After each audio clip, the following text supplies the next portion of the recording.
cadeira e você nota a diferença. Veja que eu acendi essa lanterna aqui de lado.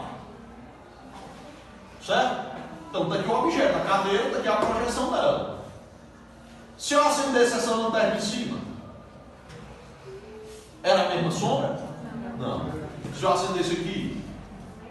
Então toda vida que você encontrar uma questão de geometria projetiva, e o Enem vira e mexe cai, é sobre isso daí. Onde é que você, qual é o objeto e onde é que você está acendendo a lanterna. É o que vai determinar a sombra. Certo? Então o ângulo que você coloca, é por isso que os políticos hoje estão usando muito rede social. Por quê? Porque ele está mudando o plano de projeção. Quando ele joga no plano de projeção que ele domina bem, ele consegue fazer que a sombra dele pareça ser maior do que é. Por exemplo, tipo, vamos pegar um exemplo assim, Twitter. Levanta a mão quem usa Twitter aqui. Quem usa? Olha só. Os gatos pingados. No entanto, o pau que rola, quando você vai no site do G1, da UOL, não sei o que, é o que famosos, ou poderosos, falam no Twitter. Quase ninguém usa, velho. Quando eu digo quase ninguém, tem gente pra caralho que usa, claro. Entendeu? Tem muita gente usando o Twitter. Mas, comparado com o Instagram, comparado com o Facebook, né? Não é bem menos gente? E por que muita gente ainda insiste em usar o Twitter dessas pessoas famosas? Porque é uma ferramenta que ele tem controle do plano de projeção. É uma ferramenta que há o controle, não há a necessidade da continuidade como o Instagram demanda. No Instagram é mais fácil você cometer deslizes. O Twitter, né, é uma coisa mais ali fluida, né, uma coisa menos fluida e que você, né, não tem tantas palavras, né, é um pouco mais limitado. Se a pessoa quiser seguir, ela vai ter que seguir a thread, vira fórum. Então vão aparecer outras pessoas para me defender se eu precisar. Então, essa é a parada. Essa é a parada. Muda-se o ângulo, são as formas que você tem de reconfigurar suas projeções. Certo? São as formas que você tem de reconfigurar suas projeções. Por exemplo, em relação à psicologia, a gente pode facilmente acender uma lanterna dizendo que é um curso muito longo. Já parou para pensar que são 5 anos? Você vai ter como sobreviver 5 anos numa faculdade? Tipo, teu pai vai continuar querendo te sustentar? Lá em casa foi um dilema. Assim que eu fiz 18, eu tinha que trabalhar. E não rola fazer matemática, não rolava fazer matemática trabalhando, eu não dava conta. E aí, como é que eu ia fazer? Né? Então, no caso, lá em casa rolou sentar, conversar, dialogar. E você morava na cidade para fazer faculdade. Você já parou para pensar? Você vai precisar ir para outra cidade. E aí, quando você para pensar que você vai precisar ir para outra cidade, você tem que pensar como é que você vai se manter nessa outra cidade. Eu estou acendendo a luz, estou jogando sombras, é o mesmo curso, é a mesma projeção. Agora eu não estou mais olhando para o curso. Eu estou olhando para como eu vou viver esse curso. Como é que eu vou me manter naquela cidade? E mais, porque aí vocês não tem residência universitária? Não tem. Na Facisa não tem. E Natal, se tem, eu não sei como é que é para conseguir, é difícil pra caramba. Vai ter recurso para bolsa? Para você se manter? Tem restaurante universitário? Como é que eu vou viver lá? Porque eu preciso de teto, eu preciso de comida, eu preciso de transporte, eu preciso de roupa, eu preciso de segurança. Será que tem? Será que rola? Então você começa a perceber que a sombra ganha outras nuances. Na tridimensionalidade do teu sonho, da tua projeção, você não pode olhar só, você olhou para o curso, é a primeira coisa, óbvio, não, o curso é esse mesmo, é isso aqui. Tá, como é que eu faço? Eu tenho que passar no Enem, beleza. Para passar no Enem eu tenho que estudar, fazer isso, outro, beleza. Depois que eu passar, como é que eu vou cursar? Onde é que eu vou fazer? Em Santa Cruz, é em Natal, é em Caicó, é em Fortaleza, beleza. Como é que eu vou me manter? Como é que eu vou comer? Onde é que eu vou morar? As roupas que eu tenho hoje eu consigo terminar a faculdade. 7 anos essas roupas duram aqui. Ok, se essa roupa vai durar 7 anos, esse ano próximo e os 5 da faculdade, Beleza, só precisa de comida, teto e transporte para ficar indo e vindo para a faculdade e dinheiro para xerox. Você vai precisar ler, né? E psicologia bom. Olha calhamação, velho. Psicologia, filosofia, sociologia, leitura pesada. Matemática você vai gastar dinheiro com caneta, caderno, não tem jeito. O livro pode ser mais curto, mas aí você gasta do outro lado ali. Não tem curso zero. Zero custo. Tudo tem custo. Como é que vai ser? A coisa não está boa para nós nesse sentido. Quando você para pensar. Aí você já começa a pensar, não devia ir, né, para vaquejar. Vou guardar esse dinheiro que eu vou precisar para me sustentar na faculdade. Vou aprender aqui a fazer uns brigadeiros, entendeu? Din-din gourmet, né? Lembrando que lá o pessoal já é de maior, você pode aproveitar que é do curso de alimentos, aprender a fazer hidromel, né? Aprender a fazer cerveja. Aí vende a cerveja. Você pode não ter dinheiro, mas a pessoa que vai comprar tem, né? Você não precisa vender nem na faculdade, você pode vender, né, ali na região. Essa é a parada. Não era para ser necessário, mas você vai se confiar? A gente faz o melhor que pode, enquanto não tem melhores condições para fazer melhor ainda, diria Mário Sérgio Portela, tá? Mais um exemplo aqui de projeção só para ficar evidente. Eu tenho aqui um cubo e um paralelepípedo. Note que a projeção sobre o equivalente ao eixo X aqui, em plano, certo? Os dois são quadrados. Mas quando eu faço a projeção no equivalente aqui ao eixo Y, veja que mudou, né? Um é quadrado, o outro é retângulo. Isso é geometria projetiva. Beleza? Turma que gosta de desenhar, por exemplo, é super importante esse conceito de sombra. Você tem que decidir de que lado a luz está vindo para saber como é que você vai fazer o desenho da sombra. Não sei se vocês já prestaram atenção na lousa quando eu faço aqueles quadradinhos. Eu sempre boto a sombra para o mesmo lado. Ou para o lado esquerdo ou para o lado direito. Por quê? Porque como é um desenho, ou a iluminação vem de lá, vem para mim, né? Ou a iluminação vem de lá ou de lá. Se eu quisesse acender embaixo, eu ia ter que jogar a sombra para cima. Para a direita ou para a esquerda. Porque é uma questão de projeção. Então, quando eu vou fazer lá meu quadradinho, eu faço assim, né? Ó.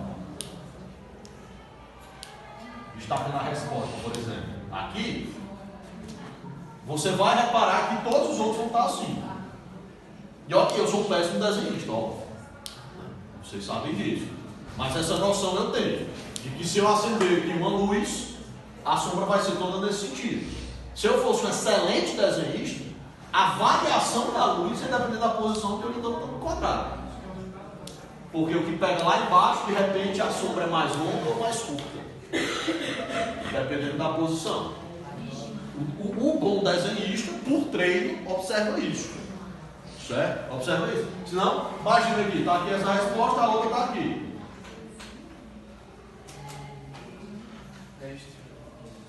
De onde é que está vindo essa luz aí? Entendeu? Diga. No caso, o raio projetor daquele ali, teria os dois. São dois. São dois momentos aqui. Se você imaginar uma lanterna, Assim, um em cima e outro na frente. Certo? Em geral, as questões de geometria projetiva do Enem não são... Ele não te coloca numa posição esquisita. Diagonal, por exemplo. Assim. É sempre de frente, de cima, de baixo. De lado. Entendeu? Ele não te coloca... É sempre uma posição, digamos assim, perpendicular. Né? Perpendicular ou paralelo. É sempre paralelo ao solo, perpendicular ao solo, de cima, certo? Eu tenho umas questões, a gente vai resolver, se preocupa, tá? Antes de eu fazer essa, por exemplo, eu gosto dessa daqui. Essa aqui foi do Enem que eu fiz, em 2012, certo? O Enem que eu fiz não para o vestibular, né? Foi o primeiro Enem que eu fiz para saber como é que era o Enem, do jeito de vocês. Eu fiz o Enem antes de serem 45 questões para cada área e uma redação. Eram 66 questões e uma redação. Antigamente era assim, certo? Só que na época ele não servia como acesso a vestibular. O meu irmão pegou uma época, quem criou o Enem, para você ficar claro, quem foi que inventou o Enem? Qual foi o governo? O governo do FHC. E na época, algumas universidades usavam o Enem como 20% da nota. E era a opção do candidato. Ele optava se ia querer usar a nota do Enem como valendo 20% ou não, certo? No caso da UFC, da Universidade Federal do Ceará, tinha universidade que não usava. Aí, com os governos seguintes, o Enem virou o novo Enem, que é esse que vocês falam. Então, e na minha época, que já era nesses governos seguintes, servia para o ProUni, que eu não usei, mas aí o pessoal que queria ProUni fazia. Beleza. Virou o novo Enem, 45 cada uma e tal, que aí o primeiro que eu fiz foi esse, que não foi a primeira vez que aconteceu. Foi bem sei lá, a quinta edição, não sei, quarta. Bom, e aí caiu essa questão. Quem já foi no circo já viu o Globo da Morte. O Globo da Morte é um globo, né, de metal, vazado, entram vários motociclistas, e aí eles ficam girando lá no Globo da Morte. Você acha que não vai caber mais e vai entrando moto, e vai entrando moto, e vai entrando moto, né? E só cabe a moto depois que outra já está rodando, porque tipo, entra 2 ou 3 juntas, mas depois entra uma quarta e uma quinta que só consegue entrar depois que as outras já estão girando, certo? Depois que as outras é bonito, é um showzinho que eu acho legal. Aí a questão é o seguinte: o Globo da Morte é uma atração muito usada em circos. Ele consiste em uma espécie de jaula em forma de uma superfície esférica feita de aço, onde motoqueiros, isso é uma ofensa, viu? Piloto, né, velho? Motociclista. Né? Motoqueiro é esse povo que dirige aqui com o radar. Brincadeira, viu? Brincadeira, é só para tirar onda dele. Esse povo que cai, não sei o quê. Bom, motociclista andam com suas motos por dentro. A seguir tem-se na figura 1 uma foto do Globo da Morte, na figura 2 uma esfera que ilustra o Globo da Morte. Na figura 2, um ponto A está no plano do chão, onde está colocado o Globo da Morte, e o segmento AB passa pelo centro da esfera. Então o segmento AB é o que vai passar aqui no meio, né? Imagina que você espeta essa bola no meio, certo? Por que ele disse isso? Para garantir que eles estão nos extremos, polos. Eles estão nos polos dessa esfera, tá? O A e o B. Bom, e é perpendicular ao plano do chão. Suponha que há um foco de luz direcionado para o chão, colocado no ponto B. Onde é que você vai acender sua lanterna? Assim. Foi isso que eu fiz. Na hora da prova. Eu lendo a questão, eu fiz assim.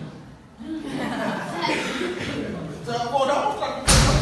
Sentado lá. E que um motoqueiro, pode falar, faça um trajeto dentro da esfera, percorrendo a circunferência que passa pelos pontos A e B. Então, o motociclista vai ficar percorrendo a circunferência de A e B. Vai ficar. Sabe o que foi que eu fiz? Sentado.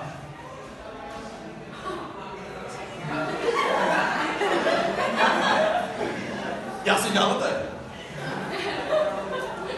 Ele queria saber a sombra que será projetada no chão, né? Lá, o foco de luz está em cima, vai ficar assim, e aí? A, B, C, D ou E.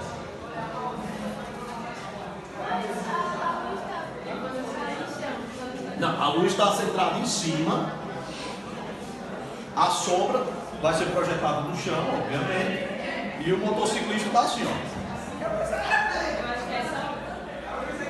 A, B, C, D e E. Eu acho que é assim. Porque em cima vai ser o máximo da sombra e o meio da sombra. Aí aqui vai ser do lado assim vai ser os medianos. Do meio. E aí? Você, ó, onde é que a gente está acendendo a luz? Em cima. O que é que você tem que se imaginar? Tem que se imaginar olhando de cima. Se você olhar de cima, exatamente de cima, você não vai saber quando ele está em cima nem quando ele está embaixo. Porque você está olhando aqui. E aí você não tem como saber se ele está em cima ou está embaixo. A única coisa que você tem como saber é, lá vai, lá vem. Você só vê ele indo para frente, para trás. Hã? Eu acho que você não chutou não, eu acho que você pensou. Então, você não chutou. Não desmereça sua capacidade intelectiva de imaginar a situação. Qual é o exercício? Imaginar. Beijo de luz, até amanhã.